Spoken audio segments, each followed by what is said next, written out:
मध्य प्रदेश छत्तीसगढ़ से खास बातचीत में डॉक्टर रमन सिंह ने कहा कि छत्तीसगढ़ में विकास एक बड़ा मुद्दा है। राजनांदगांव में 15 साल बनाम 5 साल की लड़ाई और यही लड़ाई इस बार जीत दिलाएगी। सुनिए।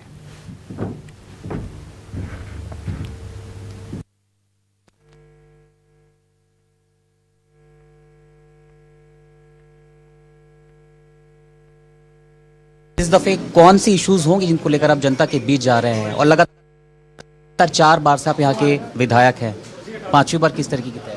छत्तीसगढ़ में मेजर इशू डेवलपमेंट का है। मेरे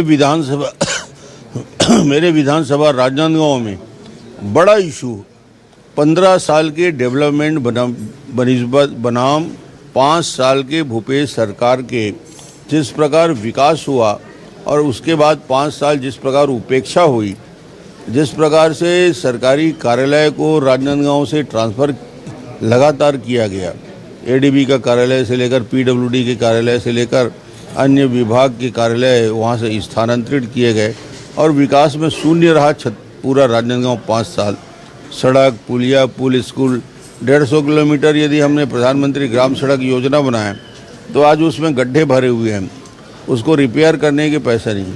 तो लोग यही याद कर रहे हैं और कांग्रेस के वो नारे को भी याद कर रहे हैं, नरवा गरवा घुरुआ बारी, ना नरवा है ना गरवा है ना घुरुआ है ना बारी है।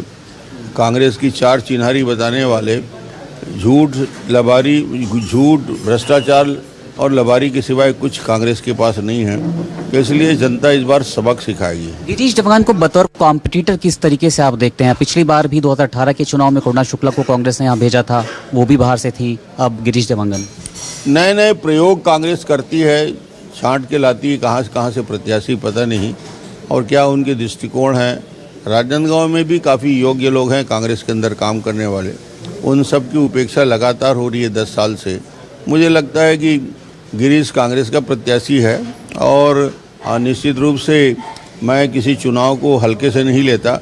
मैं समझता हूँ कि इस चुनाव में भी हमको पूरी गंभीरता से हम मजबूती से लड़ना पड़ेगा। कांग्रेस में जो लोग नाराज तबके के लोग हैं, क्या बीजेपी उनसे संपर्क कर रही है या हिडन तरीके से ये लोग क्या बीजेपी के पक्ष में काम करते नजर आएंगे? अभी ऐसे कोई संपर्क हुआ नहीं है, मगर यदि भविष्य में किसी प्रकार की बातचीत चर्चा होती है तो चुनाव में सब कुछ संभव है। आज केंद्रीय गृह मंत्री अमित शाह राजनांदगांव में थे, उन्होंने 2 बड़ी बातें कही। एक 20% भूपेश काका और अटकी बटकी की सरकार। ये किस तरीके के नारे हैं?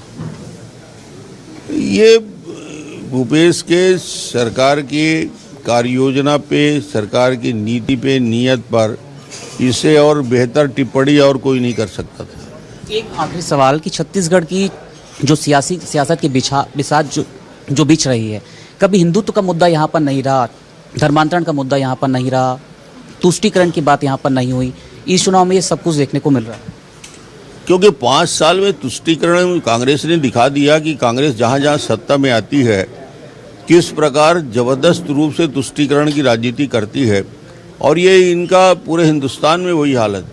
आज कवर्धा जैसे शांतिप्रिय जगह में जहाँ 50 साल से कभी झगड़ा नहीं होता, आज कर्फ्यू लगाना पड़ा। 15 दिन का कर्फ्यू लगा रहा है, पूरा कवर्धा बंद रहा, लोग उत्तेजित हो गए, हजारों की संख्या में सड़क में आए।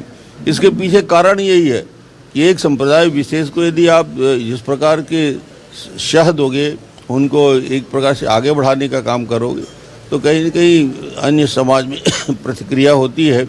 और जब भगवा को कुचला जा रहा था तो पुलिस प्रशासन मौन थी, प्रशासन उनका समर्थन कर रहा था। वो चाहे भिलाई की घटना हो जहाँ पे हिंदुस्तान जिंदाबाद करने वालों को चाकुओं से मार डाला जाता है, या बेमेतरा की घटना हो, साजा की घटना हो, भुवनेश्वर साहू की घटना हो, जिस प्रकार वहाँ पे तुष्टीकरण की राजनीति का भेंट चढ़ा। तो ये राजनीति तो कांग्रेस आती है, बीजेपी के 15 साल में कभी इस प्रकार की वारदात या घटनाएं नहीं होती। धर्मांतरण का कुचक्र पूरी तरीके से बढ़ा हुआ है। एक आखिरी सवाल, कितना टारगेट आपने रखा है इस चुनाव में? जीत का मार्जिन क्या होगा?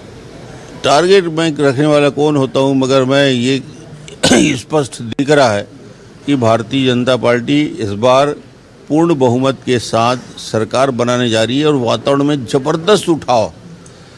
पिछले 15 दिन का आपने अनुभव किया होगा, बस्तर से सरगुजा तक और आचार संहिता के बाद तो पता नहीं क्या हो गया।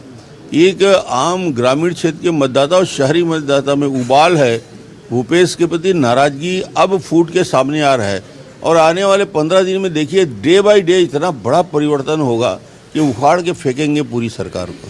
तो ये थे पूर्व मंत्री डॉक्टर रमन सिंह जीत का दावा कर रहे हैं इस चुनाव में। कैमरामैन घनश्याम पटके के साथ